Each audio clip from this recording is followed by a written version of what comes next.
Students, physics की दुनिया में आप सभी लोगों का स्वागत है। अभी तक हमने अपने करंट का फर्स्ट लेक्चर कंप्लीट किया है। आज हम सेकंड लेक्चर की ओर मूव ऑन कर रहे हैं। इस लेक्चर में हम पढ़ेंगे ओम्स लॉ, और ओम्स लॉ जो है वो हमारा 10th के लिए भी इंपॉर्टेंट है और 12th के लिए भी इंपॉर्टेंट है। ठीक है ना, तो चलिए स्टार्ट करते हैं। ओम लॉ, ओम लॉ भी पढ़ेंगे और ओम लॉ की लिमिटेशन वगैरह भी पढ़ रहे होंगे। तो ओम साहब जी जो थे, उन्होंने क्या लॉ दिया, उन्होंने क्या कहा था, सबसे पहले वो देखते हैं। तो उन्होंने ये कहा था कि यदि सारी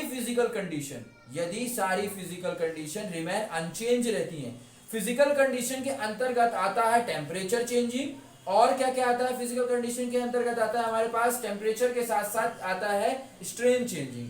स्ट्रेन मतलब होता है कि कितना उसमें टेंशन वगैरह लग रही थी, वो सब। ठीक है ना, तो ये सारी चीजें यदि रिमेन अनचेंज रहती हैं तो जितना करंट बह रहा होता है किसी भी कंडक्टर में, वो विभव के समानुपाती यानी विभव यानी पोटेंशियल के डायरेक्टली प्रोपोर्शनल होता है। तो इसके डेफिनेशन लिखते चलिए। उन्होंने बोला था कि इफ ऑल फिजिकल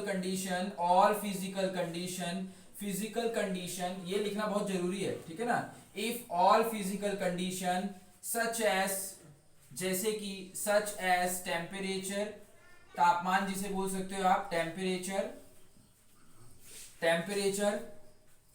और मैकेनिकल स्ट्रेन, टेम्परेचर हो गया अपने पास, mechanical strain remain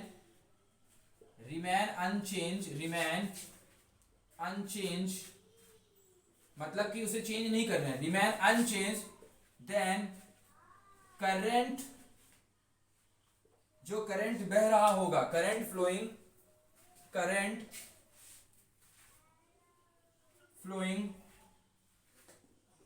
through conductor से बहने वाली धारा, current flowing through conductor is directly proportional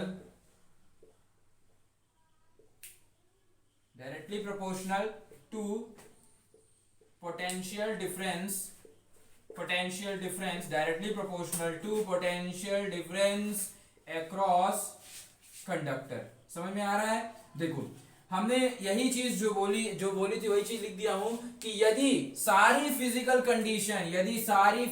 condition जैसे कि टेम्परेचर और mechanical strain remain unchanged, change नहीं होता है, तो जो करंट बह रहा होगा कंडक्टर में वो डायरेक्टली प्रोपोर्शनल हो जाएगा विभव यानी पोटेंशियल डिफरेंस के।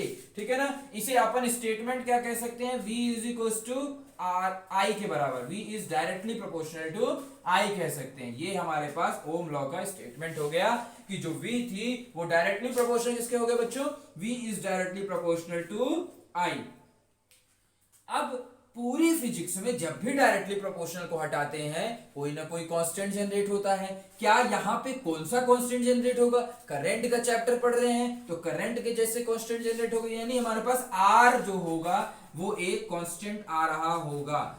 R जो होगा इसे हम बोल सकते हैं ये हमारे पास एक समानुपाती कांस्टेंट है, सतीश वैल्यू है, यानी हमारे पास ये R is a proportional constant. ठीक है ना, तो ओम्स लॉ जो था वो यही था कि फिजिकल कंडीशन कांस्टेंट रखनी है और करंट जो बहेगा वो डायरेक्टली प्रोपोर्शनल टू V होता है, V is equal to IR। Paper में आपको इसे भी लिखना है और इस मैथमेटिकल एक्सप्रेशन को भी लिखना है। और आप चाहें तो ऐसे भी लिख सकते हैं कि R बराबर V बाय I, जो कि हमारे पास क्या होगा, कांस्टेंट होगा, मतलब चेंज नहीं होना चाहिए। ठीक है ना, चलो यहां तक स्क्रीनशॉट ले लो।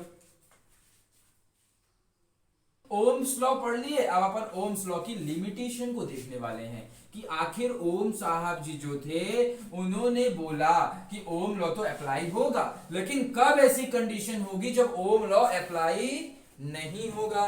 तो ओम लॉ अप्लाई नहीं होगा उसके लिए आप यूं सोचो कि जो आपका R आया था वो R कितना आया था, V बाय I आया था, बोलो ना R कितना आया था, V बाय I आया था। और तुम बोल रहे हो, यहाँ पे बोल रहे हो कि R जो है वो चेंज नहीं होना चाहिए, R जो है वो कांस्टेंट रहना चाहिए। अगर R कांस्टेंट रहना चाहिए तो हम बोल सकते हैं जिन जिन कंडीशन की वजह से R चेंज होगा वो कंडीशन नहीं होना चाहिए। तो ओम ने साहब जी जो थे उन्होंने कुछ अपनी लिमिटेशन बताई कि क्या क्या लिमिटेशन होना चाहिए, अगर ओम लॉ को फॉलो करना है तो किस किस चीज की होने की आवश्यकता है। तो चलिए उसी को लिखते हैं। वही सब चीजें होंगी जिनकी वजह से आर चेंज नहीं होगा। तो पहला उन्होंने लिमिटेशन ये बताया कि भैया टेम्परेचर शुड बी कांस्टेंट, जो कि हमने अभी बात ही करी थी, उसे अपन अच्छी तरीके से लिख रहे हैं। टेम्परेचर शुड कांस्टेंट, तापमान जो है वो कांस्टेंट रहना चाहिए, यानी कि आप टेम्परेचर को चेंज नहीं कर सकते हो।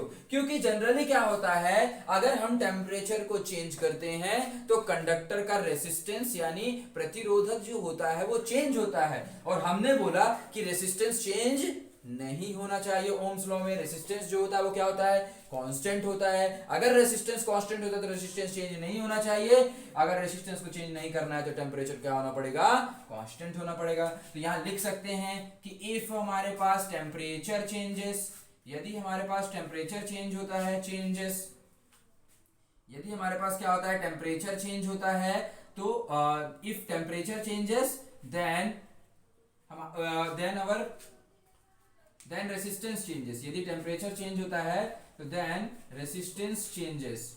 यदि हमारे पास टेम्परेचर चेंज होता है तो रेसिस्टेंस चेंज होता है। सो हमें it should be constant, it should constant, है ना। ओबे लॉ को फॉलो करने के लिए उसे क्या होना पड़ेगा, कांस्टेंट होना पड़ेगा। ये बात समझ में आ गई कि यदि अपन क्या करते हैं, टेम्परेचर को कांस्टेंट नहीं रखते हैं तो रेसिस्टेंस चेंज होगा, जो कि ओम लॉ को फॉलो नहीं कर पाएगा। इसीलिए इसकी ये लिमिटेशन के अंदर आ गया, ठीक है ना। तो अब बात करेंगे अपन कि सेकेंड में बात करेंगे कि all type of strain should constant, all type of mechanical strain, all type of mechanical strain should constant. Mechanical strain क्या होना चाहिए हमारे पास, कांस्टेंट होना चाहिए। मैकेनिकल स्ट्रेन कांस्टेंट क्यों होना चाहिए बच्चों, आप इसमें लिख सकते हैं, सिमिलरली डाटा लिख सकते हैं कि यदि आप क्या करते हो, लंबाई, मैकेनिकल स्ट्रेन मतलब होता है कि आप मैकेनिकल स्ट्रेन की वजह से क्या होता है ना, लंबाई और एरिया चेंज हो सकती है, और आप अगर लंबाई और एरिया को चेंज करते हो तो आपका रेसिस्टेंस भी चेंज होता है। इसीलिए आप बोल सकते हो कि if it is not constant, यदि यह कांस्टेंट नहीं है, मैकेनिकल स्ट्रेन कांस्टेंट नहीं है, देन हमारे पास क्या होगा, area, if it is not constant then area and length will change. Area और लेंथ क्या होगी, area and length of conductor changes. यदि एरिया और लेंथ जो होगी किसी भी कंडक्टर की चेंज होगी, तो बच्चों अगर एरिया और लेंथ चेंज होती है तो R will also change, are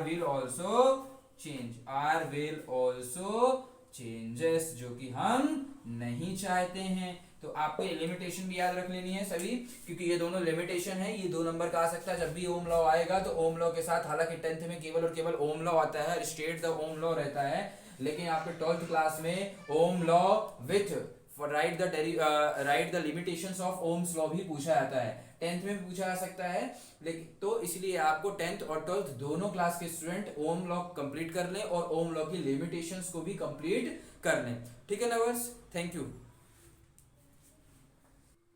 ठीक है, तो अब ओम्स लॉ पढ़ लिए भैया, ओम्स लॉ की लिमिटेशन पढ़ लिए। अब एक ग्राफ आता है जो कि हालांकि 10th में नहीं पूछा जाता है, बट 12th में हो सकता है कि काम आ जाए।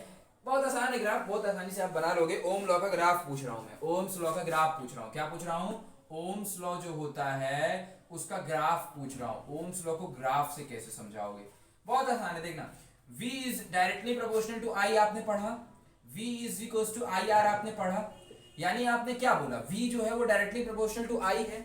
जब आप ग्राफ बनाते हैं तो मैं क्या बोल रहा हूं, ग्राफ में क्या करना है आपको, एक साइड क्या रखना है, I रखना है, और एक साइड क्या रखना है आपको, V रखना है। एक साइड I रखना है और एक साइड आपको क्या रखना है, V रखना है। तो बोला गया है कि V और I एक दूसरे के डायरेक्टली प्रोपोर्शनल हैं, मतलब कि अगर ये बढ़ेगा तो ये भी बढ़ेगा, समझ रहे हैं ना बात को। इसका मतलब इसका ग्राफ ये वाला बनेगा, समझ में आया कि नहीं आया।